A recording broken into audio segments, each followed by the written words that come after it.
Iran के परमाणु कार्यक्रमों को रोकने के लिए इजराइल ने जिस ताकत के साथ उस पर हमला किया है, उसके बाद पश्चिम एशिया में बड़े संकट की आहट सुनाई दे रही है।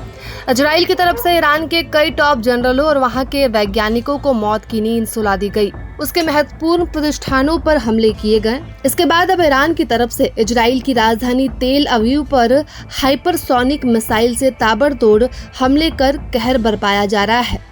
यानी दोनों तरफ से चल रही जोरदार जंग के बीच इजराइल को भारी कीमत भी चुकानी पड़ रही है। इजराइल के डिफेंस बजट में भारी बढ़ोतरी हुई है। गाजा में कहर बरपा कर हमास को पूरी तरह से तोड़ देने वाले इजराइल को पिछले साल के आखिर तक यानी 2024 तक करीब 250 अरब शेकेल खर्च करना पड़ा है।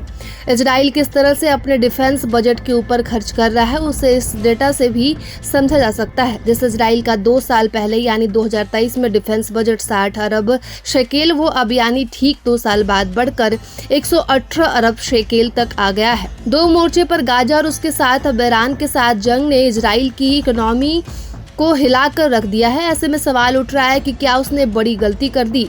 दरअसल ईरान के साथ जंग में इजराइल की इकोनॉमी को बड़ा नुकसान हुआ है, क्योंकि लाखों लोग बेरोजगार हो गए हैं। कल कारखाने बंद और दुकानों के शटर पर ताले लग गए हैं। इजराइल के फाइनेंस मिनिस्टर के अनुसार सरकार को 7 करोड़ शेकेल वेतन के तौर पर हर 1 लाख रिजर्व आर्मी के ऊपर खर्च करना पड़ता है। रिपोर्ट्स के मुताबिक गाजा के साथ वार में इजराइल को रोजाना 20 करोड़ शेकेल का इजराइल को नुकसान हो रहा है।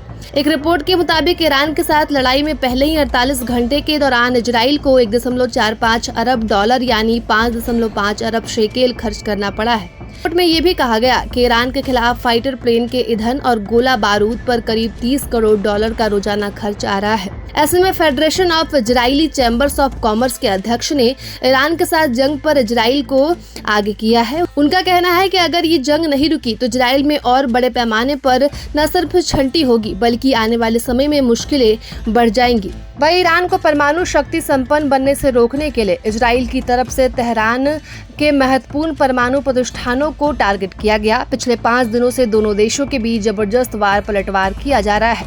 एक तरफ जहां अमेरिकी राष्ट्रपति डोनाल्ड ट्रंप ने कहा कि ईरान के पास परमाणु हथियार नहीं होने चाहिए, तो वहीं इस वार में अब तक ईरान के करीब 250 लोगों की मौत हो चुकी है। करीब 1500 लोग अब तक घायल हो चुके हैं। दूसरी तरफ इजराइल के भी 25 से ज्यादा लोगों की मौत हो चुकी है और 600 से ज्यादा घायल बताए जा रहे हैं।